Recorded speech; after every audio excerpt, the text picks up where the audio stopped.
ये ऐसे वर्ड्स हैं आपके हर टास्क में यूज होने ही होने हैं। और अगर आप करते सी ठीक है तो मेनू बेटे I got good responses out of these. Clear? बच्चे नहीं याद कर पाते इतनी सारी वोकैबुलरी, तो वोकैबुलरी आपकी इंपॉर्टेंट है रीडिंग पॉइंट ऑफ व्यू से, कि रीडिंग आपकी निकलती नहीं अगर वोकैब ना हो। तो हर रोज के 5 वर्ड्स वैसे वोकैब के लर्न करते हैं। राइटिंग और स्पीकिंग के लिए अगर आप इन बेसिक वर्ड्स को जो मैंने आपको दिए हैं, अगर इनको आप अपने यूजेज में ले आओगे तो आप कहीं मार नहीं खाते, बशर्ते आप ऑफ टॉपिक ना जाओ। ये ना उसने पूछा हो describe a piece, describe a pair of clothing, या describe a clothing, a piece of clothing that you purchased recently, या describe a piece of thing that you bought recently and you feel pleased about it. आप एक चीज लाए हो market से, आपने recently purchase किया और आप बहुत खुश हो उसके लिए। रिसेंटली नहीं किया, आपने परचेज किया, बहुत खुश हो उसके लिए। अब कंटेंट है व्हाट इट इज, ठीक है, from where and when you bought it, when you bought it and from where you bought it and how did you feel about it. ठीक है, अब सपोज अगर मैं होती क्यू कार्ड क्या बनाती, आप उसको अपनी रियल लाइफ के साथ रिलेट करो। Simple, since I am a working woman and this has been my dream from my very childhood. Yeah, since my very childhood, I always dreamt of being somebody who was successful, who could not only just prove to my parents or to the world, but also to my further generation, that is my children, that yes, I am somebody who can create a well balance between my personal and professional life, and in fact prove myself to be somebody renowned in the city. ठीक है, clear? अब मैंने क्या किया, पहले तो briefing दी कि ये मेरा ड्रीम था सक्सेसफुल होना। Now I bought and when I fulfilled this dream of mine, I bought a piece of clothing for myself, that is a 3-piece suit, which enhances my personality in not just the environment where I work, but also in front of the people I deal with on regular basis. This 3-piece suit is a crisp black color, which I always keep ironed as well as neat and clean. In fact, I also wear it sometimes, or I also wear it only on occasional basis, so as to keep it क्या word use करोगे, vocab डालो, क्या रखोगे उसको, keep it well maintained. अगर आपको कोई vocab नहीं आती सिंपल कर दो, अगर आपको वोकैब आती है यू कैन से keep it intact. Intact means जैसा है वैसा ही। अब जो आपका टॉपिक है, यानी मेरा टॉपिक क्या था, पीस ऑफ मतलब आप कोई चीज लाए हो। अब मेरे लिए वो चीज क्या है, मैं एक कपड़े का मतलब सूट लेके आई हूँ, अपने 3-piece सूट लेके आई हूँ। अब मैंने वोकैबुलरी, पहले जो वोकैबुलरी रखी वो सिंपल रखी, वो मैंने रखी कि मेरा बचपन से ड्रीम है, उसके अंदर एक टॉपिक को स्टार्ट देने के लिए। और जो मैंने बीच में अब मैंने अपने टॉपिक को डिस्क्राइब किया, जो मेन टॉपिक है जिससे मेरा क्यू कार्ड अराइज हुआ है, उस टॉपिक के अंदर मैंने एक वोकैब डाली जो उससे ही रिलेटेड है। That is for topic wise vocab. अगर आप 3 या 4 टॉपिक वाइज वोकैब और 3 या 4 बेसिक वोकैब अगर आप पूरी की पूरी स्पीकिंग में फिट कर रहे हो, ना सिर्फ क्यू कार्ड में, आपको बेटे 6.5 इजीली मिल जाएंगे, इजीली। ठीक है, then now what I do is to keep it intact. Moreover, since this piece of clothing has been very close to my heart, as it is connected with my dream, fulfilling of my dream, I would prefer to keep it close to myself in my wardrobe throughout my life, so that whenever I look at it, I feel cherished about it. ठीक है, moreover, I still remember. अब मुझे लगता है कि I have missed something, अगर मैं उसको मिस नहीं किया। अब मैं बता रही हूँ कि मैं उसको मिस कर रही हूँ या नहीं कर रही, किस तरीके से का एक क्वेश्चन रहता है हमारा, फ्रॉम व्हेन एंड वेयर। अब कई बार होता है इंसान, आप बेटा मोस्टली बच्चे वहां ना भूल जाते हैं, कि कैसे बोलना है, मतलब सीरीज में बोलना है या सीधा बोलना है। वहां जब आप क्यू कार्ड स्टार्ट करते हो आपको नहीं समझ आता, आप फ्लो में बोलने लग जाते हो। That is human nature, psychology है ये, ह्यूमन नेचर है। अक्सर हम स्ट्रेस में आते, हमारी परफॉर्मेंस बिगड़ती है। इन दैट केस अगर आपको लगता है कि आप कंटेंट बीच में भूल भी गए, what you will do is immediately आपने एक बार ऐसे नहीं करना, and ma'am I bought it from, excited नहीं हो जाना कि मैं भूल गया था और उसको मैं बता रही हूँ। हम हैंड एक्सप्रेशन नहीं देते तो हम क्या करते हैं, मान लो मैं आराम से बैठी हूँ और मुझे फेशियल एक्सप्रेशन मेरे दिखने लग जाएंगे कुछ ना कुछ माइंड में, अच्छा मैं भूल गया था वो चीज, हमारे एकदम फेशियल एक्सप्रेशन सामने आ जाते हैं। That is the wrong part. What you are going to do is, आपने उस चीज को बड़े ही ग्रेसफुली स्माइल देते हुए हल्का सा भी, अब तो मास्क है, मास्क एक बहुत बड़ा ड्रॉबैक है आपकी परफॉर्मेंस में, लेकिन अगर आपको वीडियो कॉलिंग जैसे चंडीगढ़ में होती है, अगर आपको चंडीगढ़ का अगर आप सेंटर चूज करते हो वहां पे वीडियो कॉलिंग है सिर्फ, ठीक है, आपके सामने मतलब वीडियो स्क्रीन पे आपको पर्सन मिलेगा, राइट, तो दैट वहां पे आप मास्क के बिना भी कर सकते हो, that is a plus point. Facial expressions बहुत कुछ कहते हैं बेटे, ठीक है, so in that case you can just simply give a grace on your face and you can say, moreover I still remember when I was a child in class 7th I went with my father and bought this piece of cloth from a local shopkeeper who is also a friend of my father। अब मैंने उस बात को convey कर दिया, मैं भूल गई उस बात को, मैं उस बात को भूल चुकी हूँ, मुझे वो सेकंड क्वेश्चन की सीरीज देनी चाहिए थी लेकिन मैं भूल गई हूँ। अब आपके हाथ में है, आप उसको ये दिखा दो कि मेरे को याद आ गया, और आप उसको ये दिखा दो अपने फेशियल एक्सप्रेशन से नॉर्मल करके कि मुझे, मैं भूला ही नहीं, मैंने तो उसको बाद में बताना था। बेटे सिचुएशंस आपके हाथ में, आप कैसे मैनेज करोगे? Is that clear? Are you getting my concept now? What I mean to say, छोटी छोटी ट्रिक्स होती हैं, आप किसी कांसेप्ट को भूल गए हो, मिस मत करके आना वहां पे बस, क्योंकि अगर आपका टास्क अचीवमेंट नहीं है, मैंने आपको राइटिंग टास्क के अंदर बता दिया, writing and listening, writing and reading के अंदर, राइटिंग एंड स्पीकिंग के अंदर दो ही चीजें मैटर करती है, टास्क अचीवमेंट, ठीक है, task achievement and on topic. अगर आप ऑफ टॉपिक जा रहे हो तो भी आपको मार्क्स नहीं मिलेंगे, और अगर आपका टास्क अचीवमेंट पूरा नहीं है, अगर आपके कंसेप्ट कुछ क्वेश्चंस अगर मिस हो रहे हैं तो भी आपको मार्क्स नहीं मिलेंगे, चाहे आप कितनी ही अच्छी वोकैबुलरी, कितनी ही अच्छी कनेक्टर्स यूज कर रहे हो। Is that clear? तो अगर आपने टास्क रिस्पॉन्स पूरा नहीं किया, यानी आपसे मतलब क्वेश्चंस पूछ रहा है, 3 क्वेश्चन आपके ऐसे होते हैं, आपको मीनिंग ही समझ नहीं आ रहा और आप वहां कुछ बोल नहीं रहे, तो भी टास्क रिस्पॉन्स खत्म हो रहा है आपका।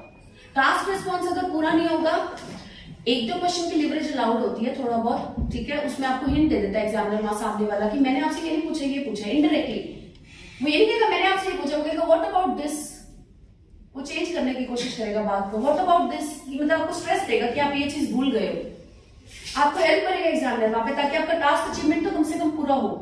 टास्क अचीवमेंट मींस एक भी क्वेश्चन ना क्यू कार्ड का मिस होना चाहिए और ना ही जो क्वेश्चन वो आपसे वहां पे पूछ रहा है वो मिस हो।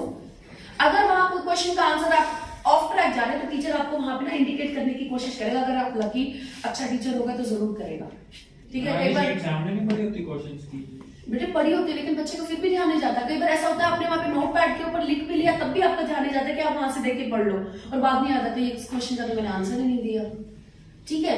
तो आपने ये ध्यान रखना, 3 क्वेश्चन आप माइंड में बिठा लिए, अगर आपको लास्ट में भी याद आ जाए ना इसका आंसर रह गया, immediately don't show the examiner कि मैं भूल गया तो अब आपको बता रहा हूँ, ठीक है। आपने अपने रिएक्शन को न्यूट्रल रखना है, प्लीज कम, आपने अपने रिएक्शन को न्यूट्रल रखना है, and with a smile you can just simply say, and in fact I still remember that I went with my father when I was a child, or when I was in class 7th I went with my father and bought this piece of clothes from a local shopkeeper who is also a friend of my dad, father को change कर देगा, is that clear?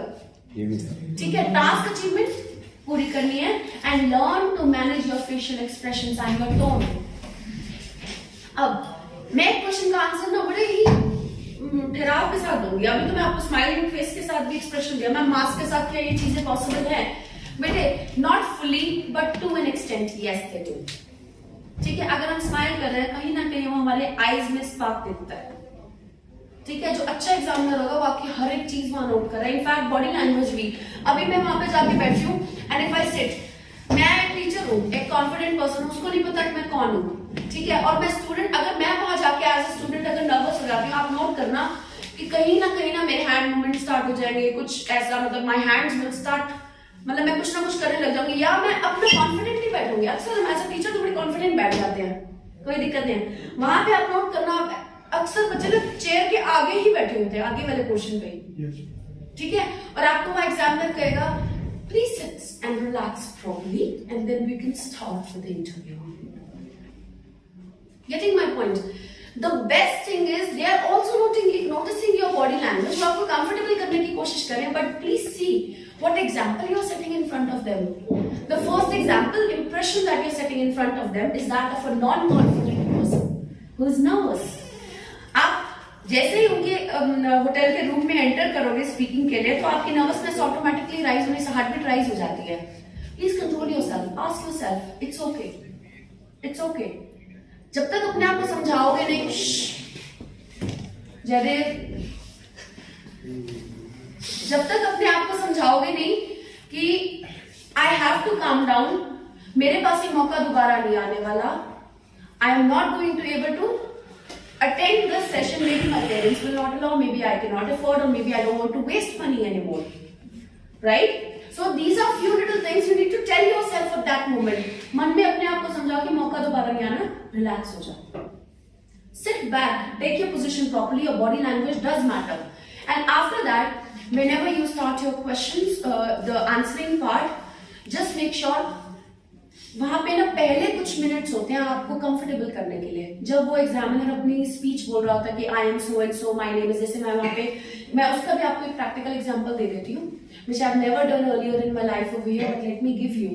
They'll start speaking like, my name is Ratika Narang, my reference code number is this and this, I am the trainer for today, for then the person, for instance Harvinder.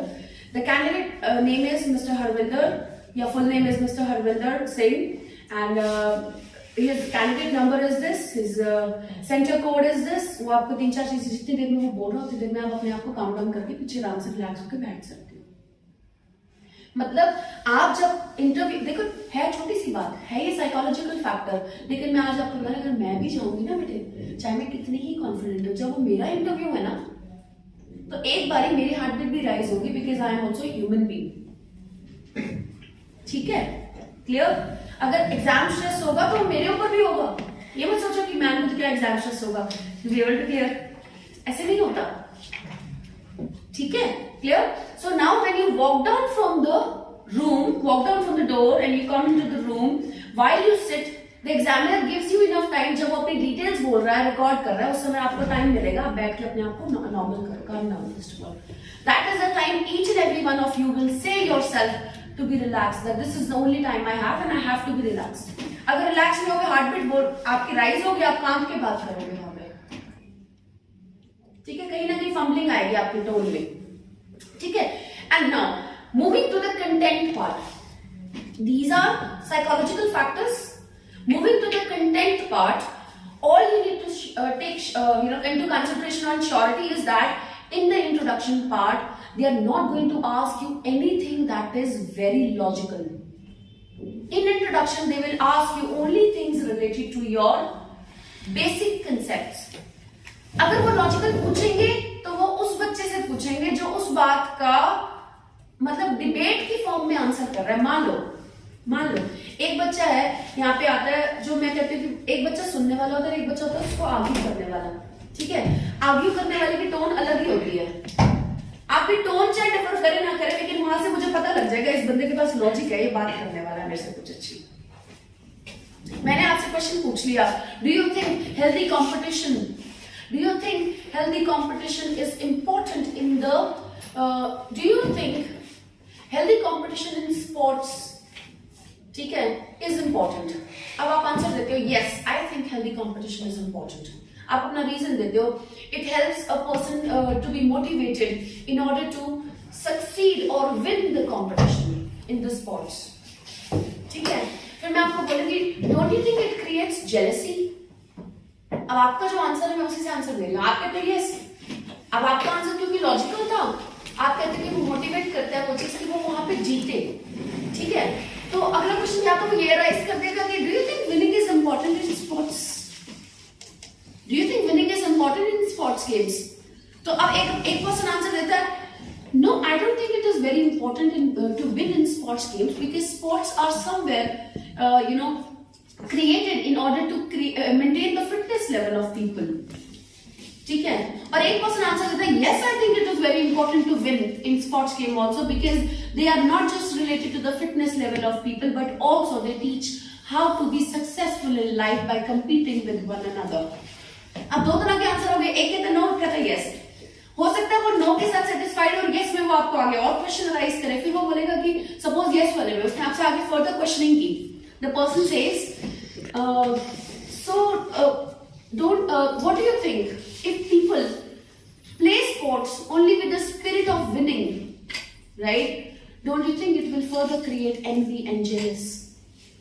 The feeling of envy and jealous, which indirectly affect the mental state of mind, and indirectly a person loses the fitness level.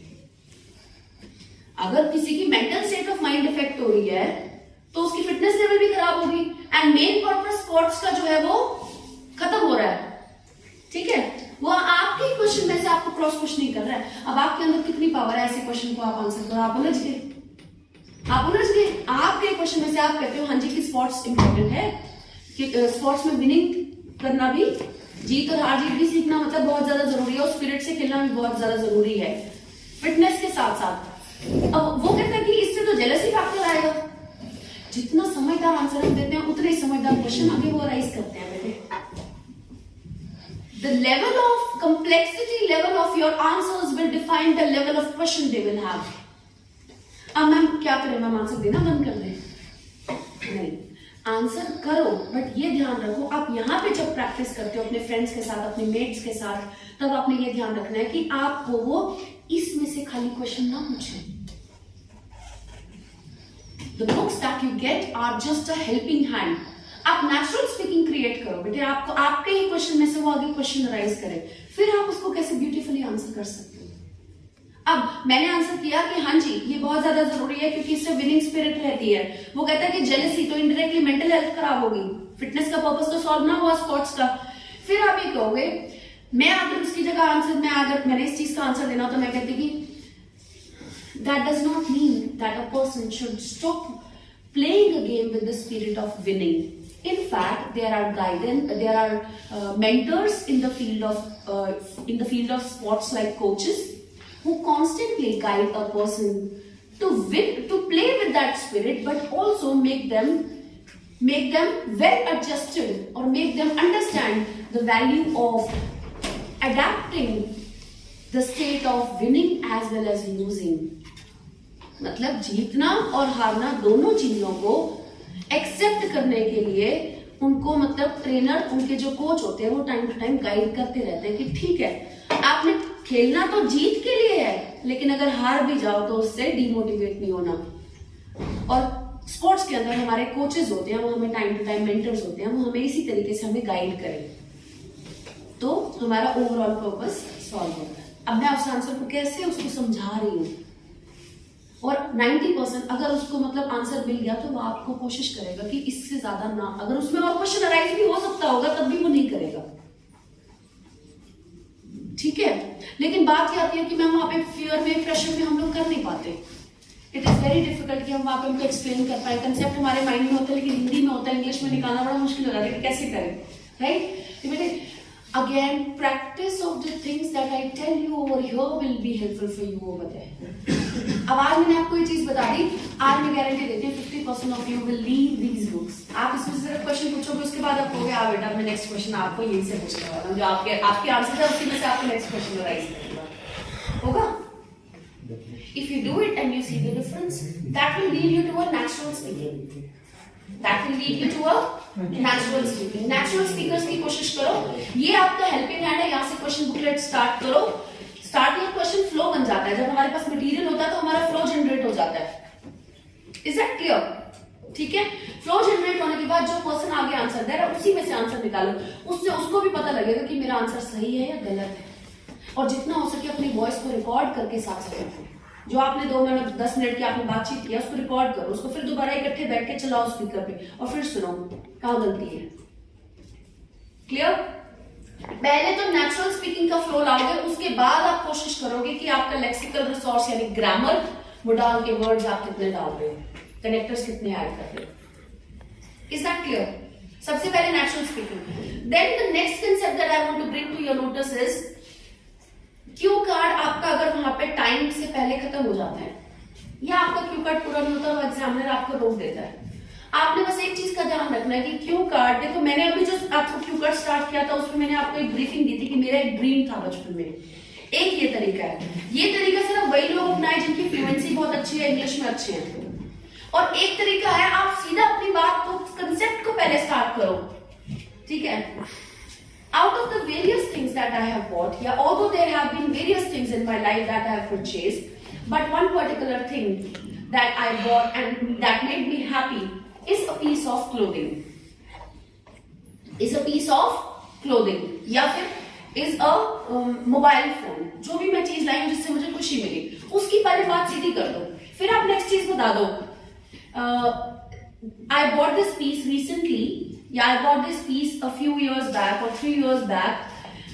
When I decided to purchase this thing, I made a confession to my parents that I needed this cell phone or cellular device as a necessity and not as a matter of choice. My father thus decided to get me or purchase me this new one. He went to a shopkeeper in the local market and he purchased it for me. आपने वो concept बता दिया. How did you feel? As soon as I received this piece of mobile phone or this piece of technology, it brought a great smile on my face. Moreover, I felt proud that I'll be able to use this technology for my better future. ठीक है, मैंने अब क्या किया, सारा concept explain कर दिया पहले जो उसने पूछा है. उसके बाद मेरे को लगता है कि टाइम कम हो रहा है, मतलब टाइम मेरा जो मैंने बोला है वो कम है, मटेरियल कम है. टाइम तो काफी बड़ा है, मेरा मटेरियल कम है. What you will do is, since my very childhood, अब स्टोरी जनरेट करते हो आप.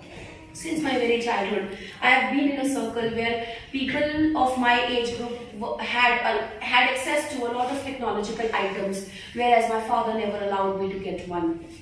He always wanted me to understand the value of money, and thus it was in class 10th, when I was in class 10th, he finally decided to give me this one, and thus having it in my life was a struggle-some activity. मेरे लिए एक struggle था, एक तरीके से आसानी से नहीं मिली मुझे ये चीज. मैंने उसके नीचे स्टोरी जनरेट कर दी. क्या किया, स्टोरी. अब उसको मेन पार्ट आंसर मिल गया. हो सकता है उसके बाद आपको रोक भी दे, मतलब 1-2 लाइन सुन के, हो सकता है वो आपको पूरे 2 मिनट तक सुने. तो स्टोरी तो जितनी मर्जी खींची जाओ, स्टोरी को तो आप जितना मर्जी लेंथ पे ले सकते हो बेटे, कोई दिक्कत नहीं है ना. उसको आंसर भी मिल गया आपके कंसेप्ट का, जो आपने मतलब क्वेश्चन पूछे उसने आपसे, प्लस उसको स्टोरी भी जनरेट है, उसको पता लग रहा है कि आप लेंथ पे भी बात कर सकते हो. दोनों तरीके हैं. Now it's up to you which method is convenient for you. But make sure you're not supposed to miss any question and you're not supposed to speak in the wrong tense. Tense में बच्चे गलती करते हैं. एक item आप लाए जिसने आपको प्लीज किया, और एक आइटम आप लाओगे जो आपको प्लीज करती है. एक ऐसी आइटम जो आपको प्लीज करती है, आपको अच्छी लगती है, और आपको लाओगे, विल परचेज, और आप लाए थे. दोनों में फर्क है. अक्सर बच्चे टेंस में गलती कर जाते हैं. अगर टेंस रॉन्ग है, ग्रामेटिकल एरर आएगा, अगेन 5.5. अगर ऑफ द टॉपिक जा रहे हो, अगेन 5 और 5.5. लेकिन अगर आपका टॉपिक अगर बिल्कुल एक्यूरेट है, आप टॉपिक में बात कर रहे हो, टेंस अगर आपका माइनर एरर भी आ रहा है, लेकिन टेंस आप कम से कम पास्ट में बात कर रहे हो तो पास्ट में बात कर रहे हो, फ्यूचर में बात कर रहे हो तो फ्यूचर में ही कर रहे हो. अगर टेंस को ध्यान रख रहे हो, बीच बीच में मान लो थोड़ी बहुत गलती कर दी, ईडी की गलती कर दी, वॉज की गलती कर दी, वो ठीक मानी जाएगी. उसमें आपको 6 से एग्जामिनर नहीं रोक सकता. 6 तो कम से कम देगा, वो कम से कम 6 देगा. मजबूर हो जाएगा, 6 तो देना ही पड़ेगा इस बच्चे ने, क्योंकि टॉपिक के अंदर रह के बात की है और टेंस को खराब नहीं होने दिया. ठीक है, बच्चे के पास वोकैब नहीं है, ठीक है, बच्चे ने माइनर एरर की है, ग्रामेटिकल उसको पता नहीं है कि बात तो विल में कर रहा है, फिर बाद में बीच में ईडी की बात कर रहा है. थोड़ी बात गलती है वो इग्नोर कर देगा, लेकिन मेन पॉइंट्स को अगर आप प्रॉपर टेंस में बता रहे हो कि मैं लाया था, और आप कह रहे हैं मैं लाऊंगा, कितना बड़ा फर्क है, बहुत फर्क है बेटे. तो 90% वहां पे टेंशन में आके बच्चे ये गलती करते हैं. तो क्वेश्चन जब आपके स्क्रीन पे आ रहा है या आपके सामने पेपर आ रहा है, एग्जामिनर आपके लिए बोल रहा है, तो आपने खास ध्यान रखना है. और कोविड के टाइम पे एक और मैं आपको बात बता रही हूँ, एग्जामिनर आपको वहां पे डिस्ट्रैक्ट करेगा. डिस्ट्रैक्शन किस तरीके की होगी, पेंसिल आप देखते हो, नोटपैड देते हो आप, वहां पे आपको नोटपैड देते हैं, यू कैन राइट. जब वो आपको ये चीजें पकड़ा रहा है, जब वो आपसे वापस लेगा ना ये चीजें, वो क्या करेगा, टिश्यू लेके इसको ना क्लीन करेगा डिसइंफेक्टेंट के साथ. ठीक है, फिर वो नोटपैड को भी वाइप करेगा. कोई ना कोई वो नीचे हाथ से मतलब वो डिसइंफेक्टेंट उठा रही होगी या कॉटन उठा रही होगी, टिश्यू, आपको डिस्ट्रैक्शन होगी. इन चीजों से बिल्कुल डिस्ट्रैक्शन नहीं लेनी. कोविड के टाइम पे कुछ बच्चों के साथ ये भी प्रॉब्लम आई है. कई बच्चे कहते हैं कि एकदम से वो हिल रही थी या वो अपना काम कर रही थी तो मेरे को ऐसे टेंशन होगी भी, ये क्या. ठीक है, कई जगह ऐसा होगा. Let me tell you, it's my duty to warn you about it. ठीक है, So do not get affected by any kind of distractions. You just have to focus on your content and you need to speak properly. Clear? Content सही होना चाहिए, अपनी fluency में बात करो, आपने डिस्ट्रैक्ट नहीं होना। आप अच्छा वाला बोलते बोलते एक बार रुके, इतने में टाइम खत्म हो गया, आप क्या रह जाएगा पीछे? Your 14,000 you have gone, 14 नहीं 18,000 roughly, आने जाने का खर्चा, खाना पीना, everything goes in vain, बेकार चला जाता है। Clear? Now next concept in the cue card thing that I want to tell you is, please do not force yourself to add any vocabulary in the topic.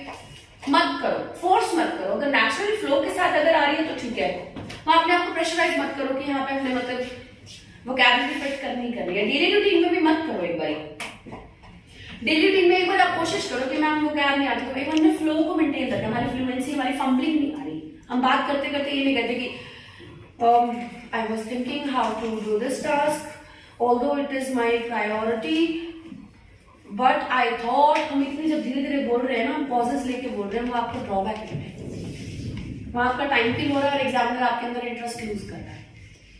Introduction और उसमें वो time count करते नहीं है इतना, एक question पे कितना टाइम लग रहा है, लेकिन वो डिपेंड करता है कि अगर उसको अच्छा लग रहा है सुनने में, उसको लग रहा है कि पर्सन बात करने में इसकी क्वालिटी, इसकी कंटेंट में क्वालिटी है, वो आपको सुनने की भी सही।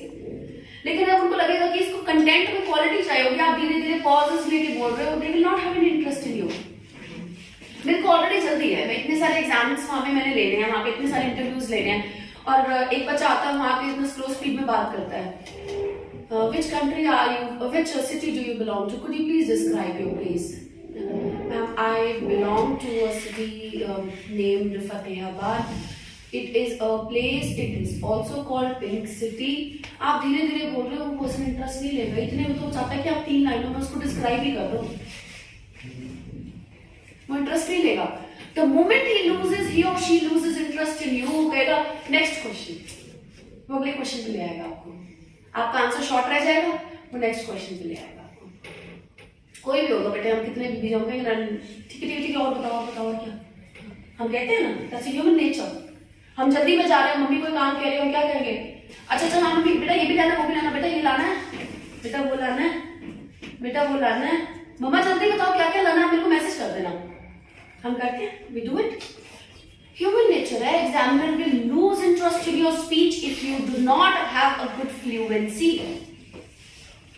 Please, I request each and every one of you, answer को दिमाग वहां चलाओ, वहां दिमाग सुन हो जाता है हमारा, वहां ब्लैंक हो जाते हैं, हाई इंटरव्यू है, वो स्ट्रेस रहता है, हम खुद सोच नहीं रहे बट होता है। प्लीज यहाँ पे प्रैक्टिस करो, कंफर्ट जोन से बाहर करो। आप फ्रेंड्स हो, आपस में प्रैक्टिस करते हो, कभी ऐसा है कि किसी अननोन को कहो आप बेटा मेरे फ्रेंड, आप प्लीज आओगे, आप मेरी स्पीकिंग बट ट्राई करोगे, किसी अननोन को कह के देखो, वहां पता लगता है एक्चुअल परफॉर्मेंस का। आप फ्रेंड्स के साथ प्रैक्टिस करें, कर ली, अब आप एक बार किसी यहाँ पे अननोन जिसकी आपके साथ यहाँ पे क्लास में की अच्छी बॉन्डिंग नहीं है, आप उसको प्रोफेशनली तो कह सकते हो, could you please just take one speaking session with me. आपकी कंफर्ट जोन तो वहीं खत्म होती है ना, अपनी कंफर्ट जोन से बाहर आके जब स्पीकिंग को प्रैक्टिस करोगे तो लेवल देखना आपका कॉन्फिडेंस कहाँ बिल्ड होता है आपके पास यहाँ पे। और ये चीजें आपको इंस्टीट्यूट में मिलती हैं, बच्चा घर पे बैठ के तैयारी क्यों नहीं कर सकता, कर सकता है, कोई बड़ी बात नहीं है, लेकिन इंस्टीट्यूट्स में आपको एक्सपोजर क्या मिलता है, you get a variety of people to deal with, you get a variety of staff to deal with, right, you get proper environment to have in. Now what you will do is ask, अगर आप आज एक अपने, अगर आपके यहाँ मतलब 50 बच्चे हैं, 40 बच्चे हैं, आप उनमें से अगर 10 के साथ आपकी बनती है 30 बच्चे, यानी महीने में एक दिन अगर आप एक के साथ प्रैक्टिस कर रहे हो, 30 दिन में आपके 30 लोगों के साथ प्रैक्टिस होगी, आप सोचो आपका पेपर में कॉन्फिडेंस लेवल कहाँ जाएगा, you will have a good confidence level, तो इतना डर नहीं होगा जितना एकदम वहां अननोन के साथ जाके स्पीकिंग करने में होता है। Is it clear? Make sure for next time from very, मैं कहती हूँ देर आए दुरुस्त है बेटे, अगर आज इस चीज को सीख लिया, आज से इंप्लीमेंट करना स्टार्ट कर दो बस। क्लियर? ठीक है। नाउ कंटेंट पे मैं वर्क नहीं करूंगी, content your staff is there to work on it. ठीक है, मैं आपको सिर्फ टिप्स दे रही हूँ, how to work, how to take care of small little things. And if time allows me tomorrow, I am planning to sit in the speaking chamber. I will not come in the class tomorrow. Clear? For reading and other things, I have been coming for the full week. Monday, Tuesday, Wednesday and Thursday I came for the reading session with you people. Tomorrow I am planning to sit in the chamber and take certain speakings. ठीक है, I'll be there at 11 sharp. From 11 to 3:30 I will be sitting for the speaking session. जितने बच्चों की speaking कल निकल जाएगी कल, फिर उसके बाद अगर मेरे को पॉसिबिलिटी लगी सैटरडे, अदरवाइज मंडे, ठीक है। मैं 2 दिन स्पीकिंग सेशंस में भी वहां पे, कुछ बच्चों को रहता है कि मैम स्पीकिंग ले लो, तो कल पूरा दिन मेरा स्पीकिंग पे रहेगा। कुछ की कल हो जाएगी, कुछ की मंडे को, in the next week. Clear? Is that okay? Right? Okay. Now तो वहां पे जिस जिसका पर्सनल जो प्रॉब्लम होगा कंटेंट का, मैं आपको वहां गाइड करते रहूंगी। I will be there for it. Now talking about the follow ups part, yes, in the follow ups what I need to say, पहले जो मैं यहाँ पे बच्चों को बताती थी, मैं कहती थी फॉलो अप्स के अंदर आप कोशिश करो 3 पॉइंट्स लो।